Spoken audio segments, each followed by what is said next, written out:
ஒரு ஆசிரியர்னா எப்படி இருக்கணுங்கிறதுக்கு ஆசிரியர் பயிற்சி பள்ளியில் பாடமாக வச்சுருக்கான். ஜப்பான் நாட்டில். எனக்கு ஜப்பானிய மொழி தெரியாது, ஆங்கிலத்தில் மொழிபெயர்த்து சொல்லி சொன்னதை கேட்டு உங்கள்கிட்ட சொல்கிறேன். 80 ஆண்டுகளுக்கு முன்னால் ஜப்பானிய நாடு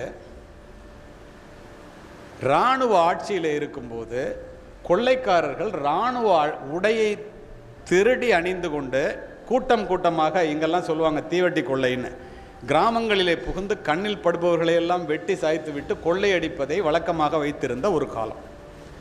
அது போன்றதொரு காலகட்டத்திலே ஒரு தாய் 2 குழந்தைகளுக்கு சோறூட்டி கொண்டு வாசலிலே அமர்ந்திருக்கின்றார். கொள்ளைக்காரர்கள் கூட்டம் கூட்டமாக வருகிறார்கள் என்று தெரிந்தவுடன் எல்லோரும் மறைவிடத்தை நோக்கி ஓடுகிறார்கள். இந்த தாய் சோறூட்டி கொண்டிருந்த 2 குழந்தையும் இடுப்பில் 2 பக்கம் வைத்துக்கொண்டு அவளும் ஓடுகிறாள். குதிரையினுடைய குளம்படி சத்தம் அருகாமையில் கேட்டவுடன் 3 பேரும் தப்பிக்க முடியாது என்பதை முழுமையாக உணர்ந்த அந்த தாய் ஒரு நிமிடம் நின்று நிதானித்து 2 குழந்தைகள் முகத்தையும் பார்த்துவிட்டு ஒரு குழந்தையை இறக்கிவிட்டு ஒரு குழந்தையோடு மறைவிடத்தை சென்றடைகின்றாள். அங்கிருந்து பார்க்கின்றாள், இறக்கிவிடப்பட்ட குழந்தை தலை துண்டாக்கப்பட்டு குதிரையினுடைய குளம்படிப்பட்டு சின்னாபின்னமாவதை பார்த்து கதறுகிறார்.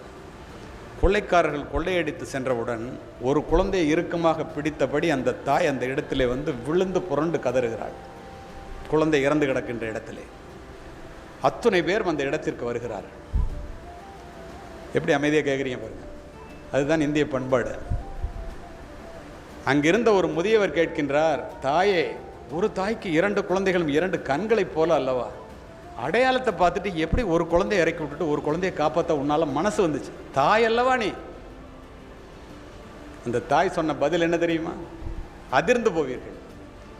பெரியவரே, என்னுடைய குழந்தைக்கு சோறூட்டி கொண்டிருக்கும் போது என்னிடம் படிக்கின்ற பக்கத்து வீட்டு குழந்தையும் வந்து விட்டது. 2 குழந்தைகளுக்கும் நான் சோறூட்டி கொண்டிருக்கும் போது கொள்ளைக்காரர்கள் வந்து விட்டார்கள். 2 குழந்தையையும் காப்பாற்ற நினைத்தேன், முடியவில்லை. நான் இறக்கி விட்டது என்னுடைய குழந்தை, காப்பாற்றியது பக்கத்து வீட்டு குழந்தை. ஏனென்றால் அடிப்படையில் நான் ஒரு தாய் மட்டுமல்ல, ஒரு ஆசிரியை என்று முடிக்கின்றார்.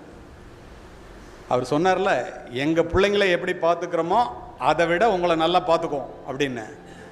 இதுதான் இந்த ஆசிரியர்கள் உங்களுக்கு கொடுக்கின்ற மாபெரும் உத்தரவாதம்.